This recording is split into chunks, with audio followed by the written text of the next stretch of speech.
تو دور دراز کے ممالک تک اس کی شہرت ہو گئی، حتیٰ کہ تاریخ کی کتابوں میں لکھا ہے کہ دیگر ممالک کے بادشاہ بھی اپنے علماء سے کہا کرتے تھے کہ مصر سے ابن حجر کی فتح الباری منگواؤ، اس قدر اللہ تعالیٰ نے اسے مقبولیت سے نوازا تھا۔ جب اس کتاب کا اختتام ہونے لگا، آخری صفحات ابن حجر لکھوانے لگے، تو جو وہاں کا حاکم تھا اس نے شہر سے باہر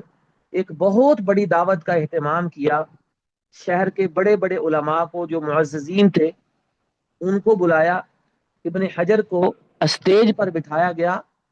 تو وہاں بیٹھ کر انہوں نے اس کتاب کا آخری حصہ املا کروایا اور لکھوایا۔ اور جب یہ کتاب مکمل ہو گئی تو سونے کی اشرفیاں ان شعراء کو دی گئیں جنہوں نے اس محفل میں فتح الباری اور ابن حجر کے شان اور مدح کے اندر قصائد پڑھے۔ تو اس قدر یہ کتاب اپنے زمانے میں مقبول تھی، اور آج تک یہ کتاب علم حدیث کے طلباء ہوں یا عام علماء ہوں، ان کے لیے بہت بڑا ماخذ ہے۔ فتح الباری کے حوالے سے ایک بات میں آپ کے سامنے ذکر کرتا ہوں کہ فتح الباری ابن حجر نے لکھی، جب سے لکھی اس وقت سے بڑے لمبے عرصے تک، سال ہر سال یہ ہاتھ کے ساتھ لکھی جاتی تھی۔ خطاط اور کاتب ہاتھ کے ساتھ لکھ کر اس کے نسخے اور نقلیں تیار کرتے تھے، پھر دوسرے لوگ آگے ان کو خریدتے اور لے جاتے تھے۔ دنیا میں پہلی مرتبہ فتح الباری کو پریس کے ساتھ شائع کرنے کا اعزاز برصغیر کے معروف اہل حدیث عالم بھوپال ریاست کے نواب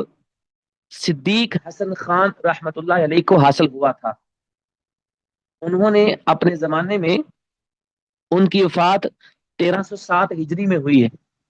50,000 روپیہ خرچ کر کے مصر سے یہ کتاب پہلی مرتبہ چھپوائی تھی، اور دنیا بھر میں علماء کے اندر اس کتاب کو تقسیم کیا تھا۔ فتح الباری کے اندر اس اہل حدیث عالم کا بھی بہت بڑا حصہ ہے۔ حافظ ابن حجر کی اور بھی کتابیں بہت زیادہ ہیں۔ ایک کتاب بڑی ان کی حیران کن ہے کہ جب ابن حجر کی عمر ابھی 30 سال تھی